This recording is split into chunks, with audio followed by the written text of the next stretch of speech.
Siamo qui con Sandro Fadda del panificio omonimo che ha vinto il riconoscimento Innovazione, Qualità e Artigianalità.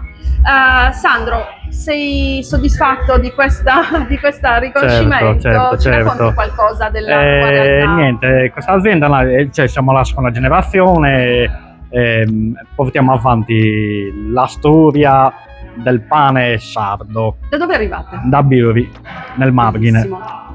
C'è un pane particolare che producete che vi caratterizza? Sì, si chiama pane nuvolette. È un pane di semola, è tipo un pistocco, è gonfio, rimane gonfio, è vuoto dentro ed è molto apprezzato. Grazie a quello sto avendo ottimi risultati.